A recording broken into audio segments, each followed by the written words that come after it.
殿下，这里连一丝外族的气息都没有。天赋秘法分身，我的体内世界无法承受其兽身层次，还是失败了。针眼厚积薄发，废景王实力远不及他。九幽皇子就是黄海。我想孕育的第3分身目标就是那九幽皇子。你若愿意成为我九幽一脉的护教使者，我便饶你一命。拜见护教神主，海水到手，开始真正命运。成功了。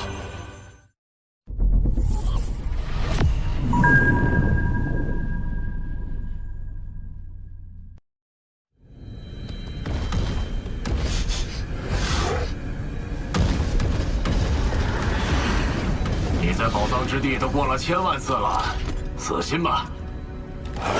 要是有一宝藏能为我出世，刀和王来了。他当年从九幽时空归来后，数百年都没现身，一出现竟然就来至宝藏之地，一去就是最高峰。这人类野心大着呢。废景王，你说他能得到宝藏吗？第3分身再过100多年就能成了。这些年来，我对空间法则的参悟也大有提升。在突破不久前，得先去试试能否触发为借主级传承者准备的宝藏。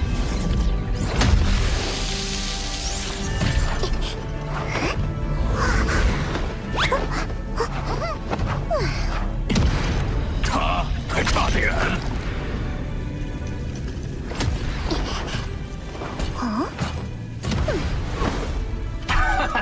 第2座也没反应。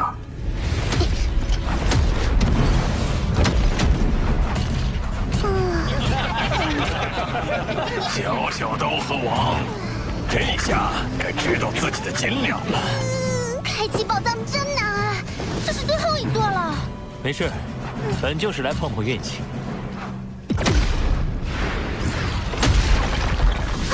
宝藏！怎么可能？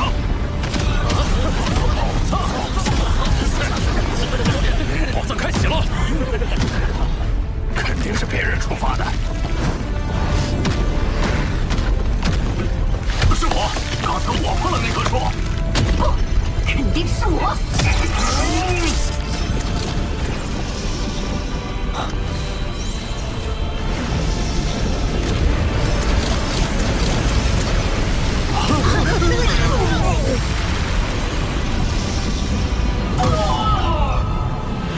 只有刀和王还没出来。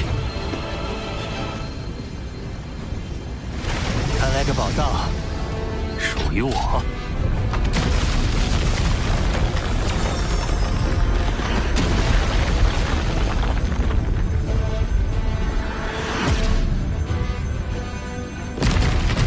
此处的宝藏可都有媲美至宝的价值，不知这戒指里会是什么？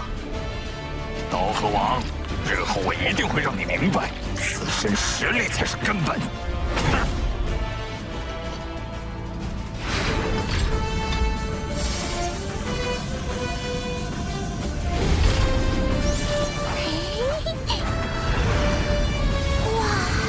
是飞行宫殿类的重宝。飞行宫殿，类似于天狼之主的飞行载具。没错，这艘古船本名为银球幻影船，简称银河，属于顶级重宝。在你能驱动星辰塔前，它是优秀的过渡性载具。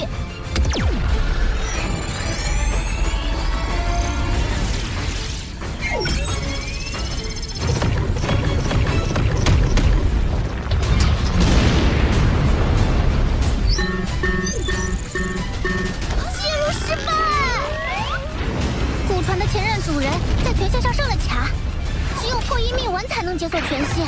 可这种密文在我的数据库里没有记载。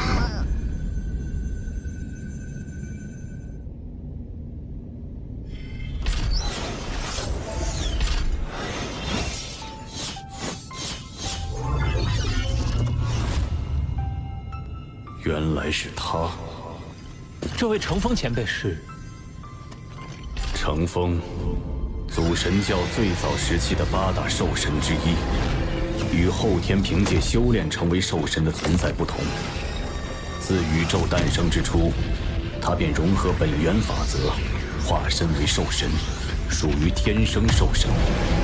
他实力强大，只是天生兽神凝聚宇宙精华而生，无论鳞甲、皮毛、血液，都具有奇效，是强者眼中的珍宝。包括你使用的血络晶，也是天生兽神留下的。至此，你应能猜出程风的命运。血落世界的兽神遭强者围杀而死，那程风前辈也……他早已陨落。哪怕是天生兽神，也逃不过弱肉强食的铁则。于我们人类而言也是如此。罗峰，你是我族将来的支柱，要想保护族群，就必须保证自身实力。眼下，你虽已濒临突破不朽的关口，但唯有先提高生命基因层次，才能在突破后站到更高的起点。这是兽神之血，每滴血都由100颗血络晶凝聚而成。100颗。相比血络晶，兽神之血的力量更易吸纳。寻常人类强者的生命基因层次，100倍就是极限。罗峰，我希望你能远超这个极限。是。这是。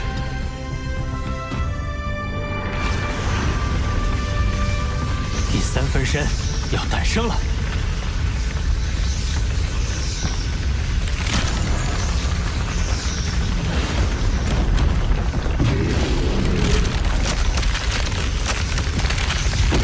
这么大的体积，难道一孕育出来就是一片海洋？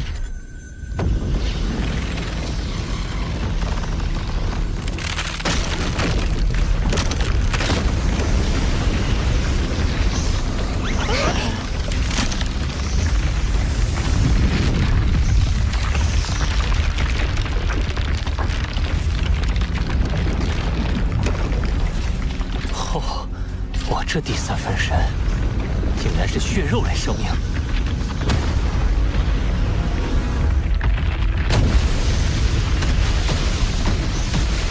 好庞大的体型，体内能积蓄的神力一定也很可观。考虑到与九幽之海的渊源，这第3分身不如就叫幽海分身。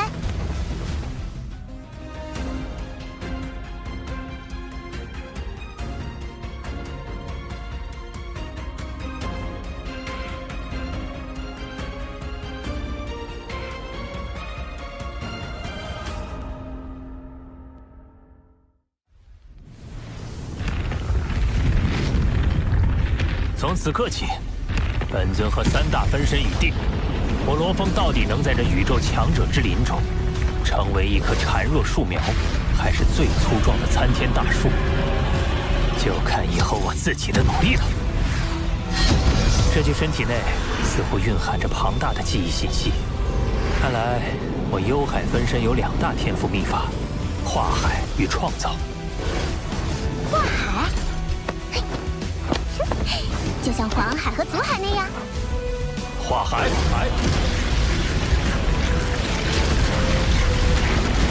化海天赋能瞬间让分身化作无尽幽海，并且体积可不断膨胀，以此容纳更多神力。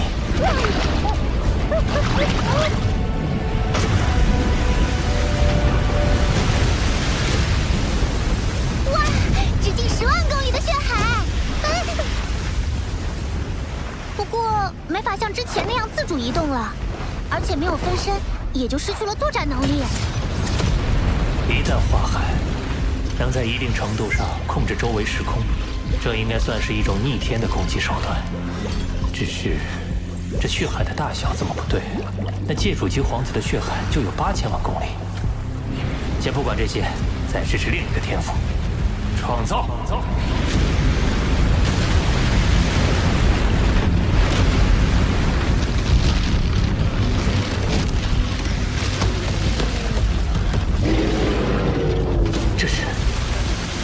无尽幽海中提炼出能量，再对生命基因进行组合，最终凝聚成生命。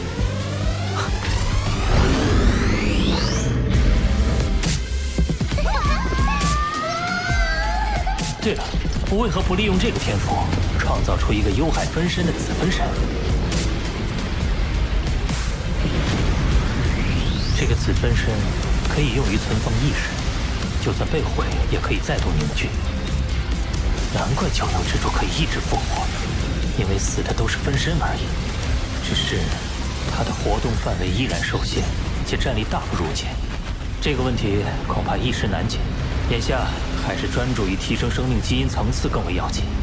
除了作为能量生命的魔煞分身，其余3具身体都有提升生命基因层次的空间，一同提升到上限，才算是在突破不朽前打下了最扎实的根基。我倒要看看宇宙生命基因层次的真正极限。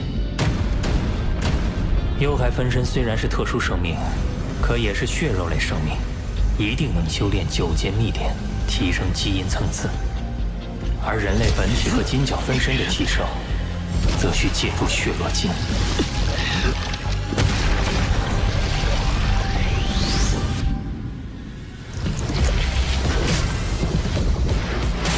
金角巨兽融合血络晶的数量已超300克，人类本尊却仅能融合82克。看来唯有靠兽神之血，方能更进一步。这股席卷而来的疼痛，远甚于融合血络晶之时。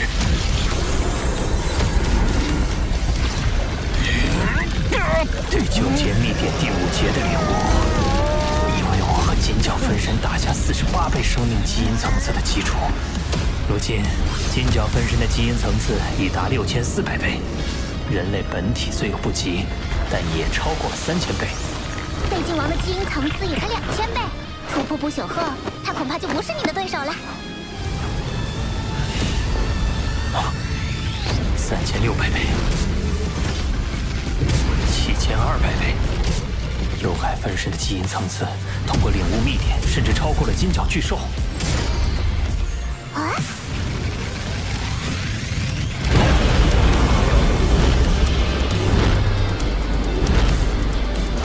突破了10000倍，而且仍然没有到达上限。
我的元核怎么了？元核得到蜕变，我的意识也被赋予了一段讯息。讯息是一套天赋秘法，我为宇宙。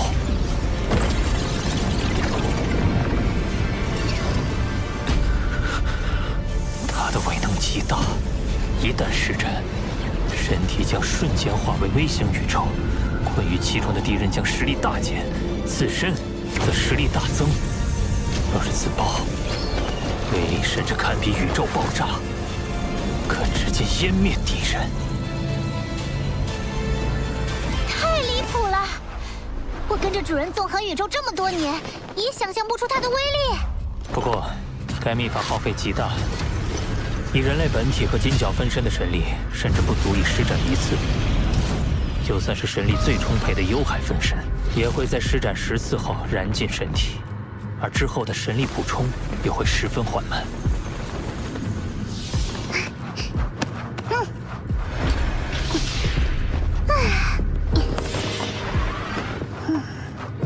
生命一旦成为不朽，位于宇宙核心的本源之地，便会将大量神力灌入对方的体内，以助其完成蜕变。所以你突破后，神力供应会有所改善，但恐怕还是不够。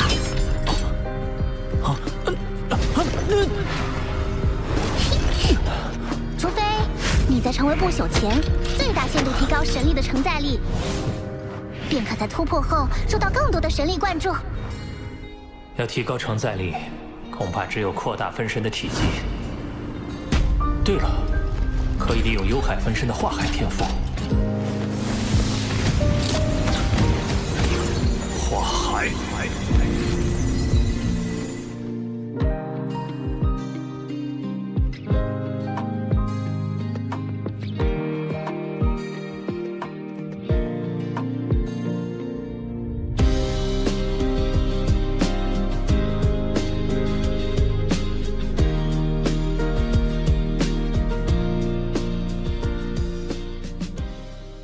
这第三分身不如就叫幽海分身。我幽海分身有2大天赋秘法：化海、创造。天赋秘法，我为宇宙。本尊和3大分身已定，我罗峰到底能在这宇宙强者之林中，成为一棵孱弱树苗，还是最粗壮的参天大树，就看以后我自己的努力了。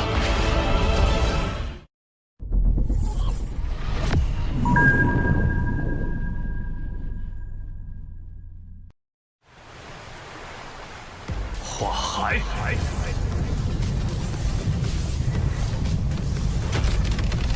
幽海分身化海之后，虽然会失去一个强大战力，但相应的却能获得一个容纳神力的巨大海洋。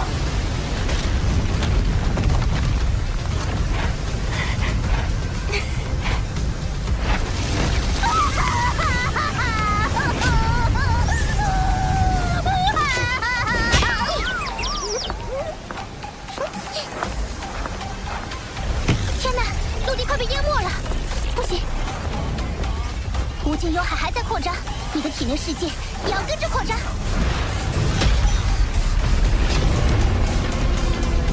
快吃！吃完以后，用你的能量扩大体内世界，我可不想被淹。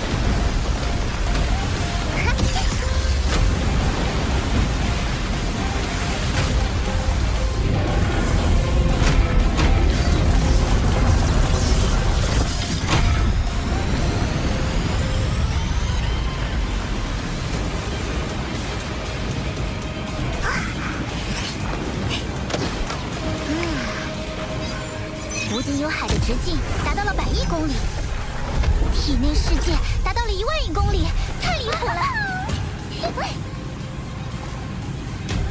终于，我的生命基因层次和神力承载的能力都已到达极限。主人，放心，一切顺利。很快，我就会着手准备突破不朽。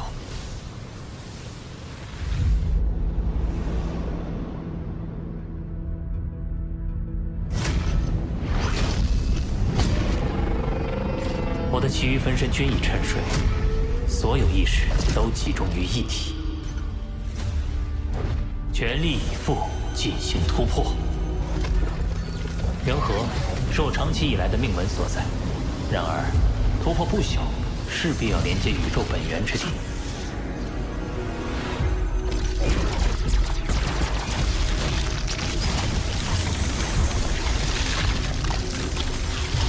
此时的元和反而成为了阻挡我连通本源之地的桎梏。只要突破元和桎梏，便能突破不朽。万行步道图第3式，星火贯天。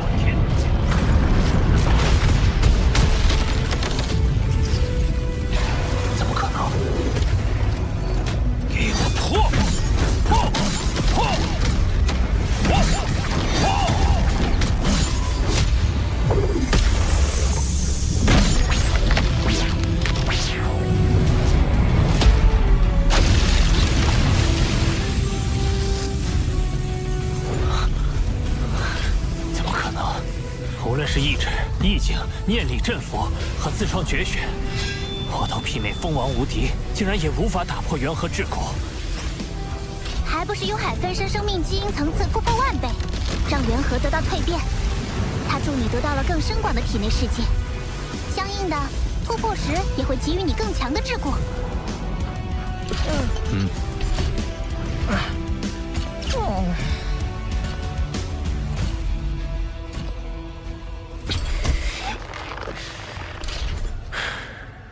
一饮一啄，但他真的要我耗费100万年，创造究极第3世才行。刀河王怎么还没突破不朽啊？当年风华绝代的刀河王销声匿迹了。看来刀河王也是徒有虚名，纯靠运气。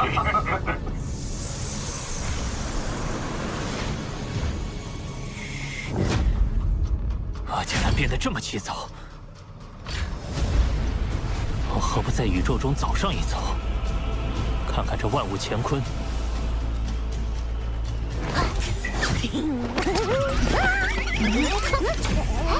阿巴达，出发，我们去宇宙中流浪。过去，我常常在封闭空间内枯坐，希冀着依靠个人推演领悟突破。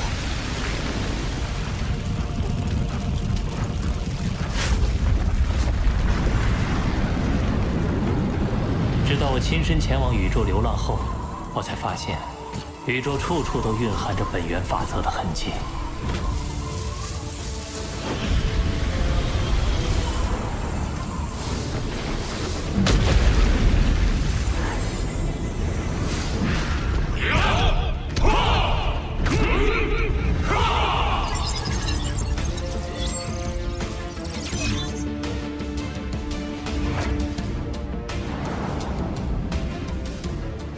大至天体的诞生与湮灭，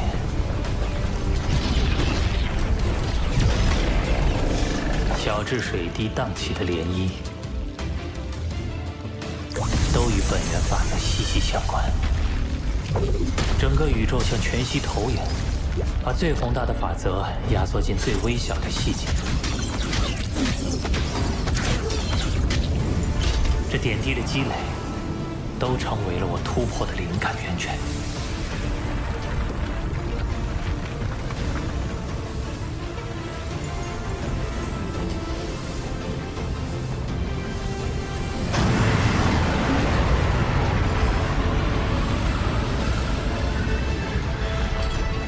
去突破不朽吧，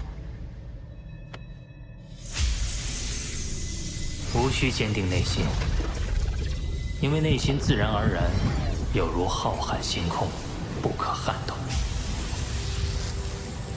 无需抵抗幻境，因为幻境和真实宇宙比，更不堪一击。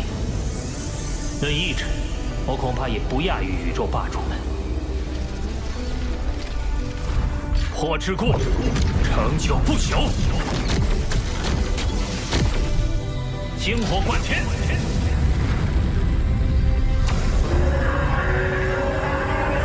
玉石焚，天崩地裂。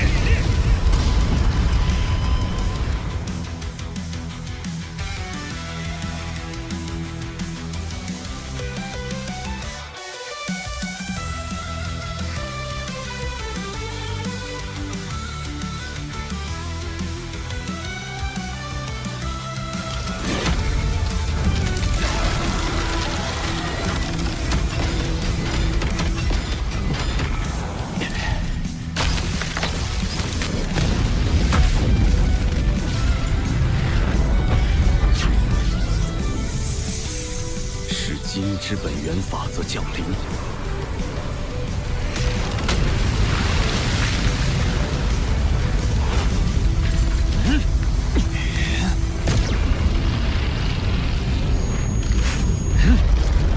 有谁跨入不朽了？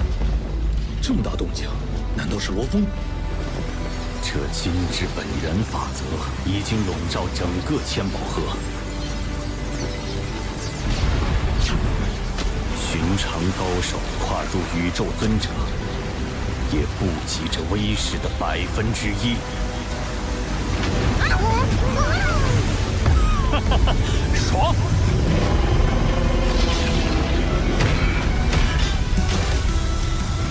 这来自宇宙本源之地的神力，怕是比10000件重宝还要珍贵。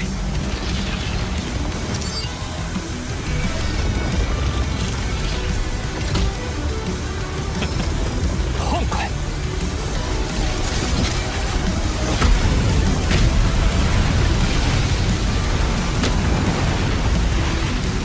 刚突破不朽，就能从宇宙本源之地勾动如此海量的神力。我人类之中，怕是很快就要诞生一个震慑亿万族群的超级存在了。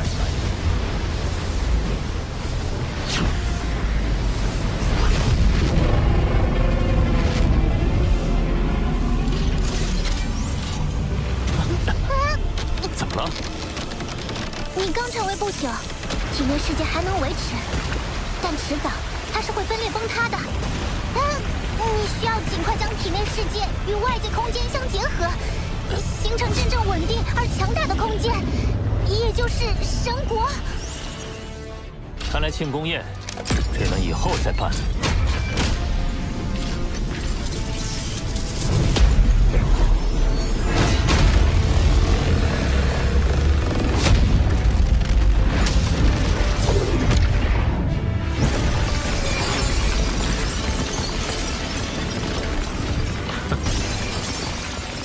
就用这枚巨型空间碎片，将体内世界与其结合。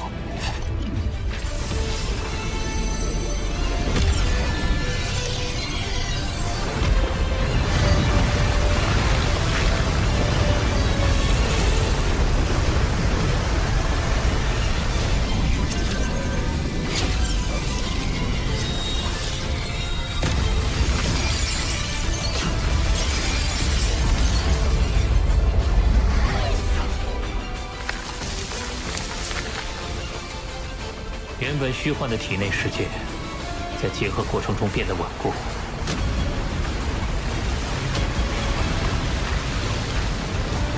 终于成为了一个真实存在的世界。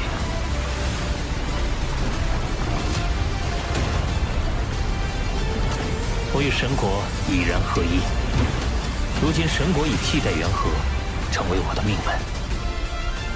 同时，我以无尽幽海为根基，结合天赋秘法和神国威能，可使我战力暴增，甚至足以灭杀宇宙尊者。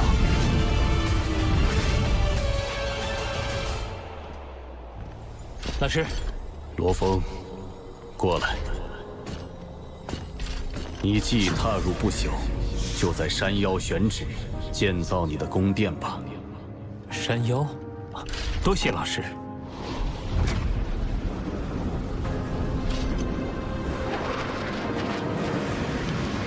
是刀和王，他怎么到山腰来了？按惯例，不朽居于山脚，尊者居于山腰。混沌城主给你的可是尊者规格的待遇。罗峰，前辈，你来这里可是找你的真言老师？不，我是在这里选址建造宫殿。你可知未经允许，不朽不可以在此逗留，妄论建宫殿。前辈，这其实是混沌城主老师的安排。哦，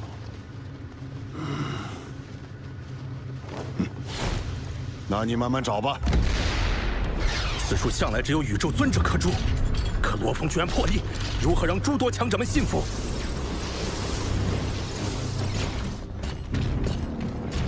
不管拜谁为师，一切得按照实力说话。混沌城主这次，费尽我。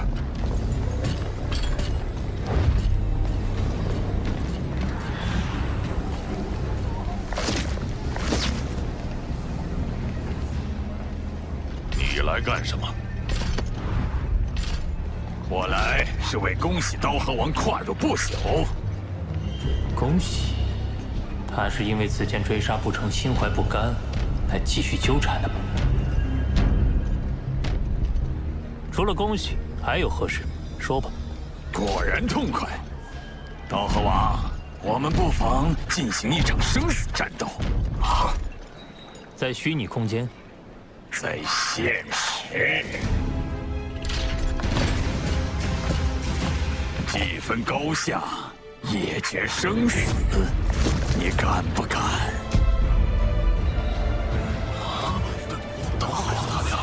这是场生死战斗啊！如果怕了，可以拒。既然你自己寻死，我又怎会不给你机会？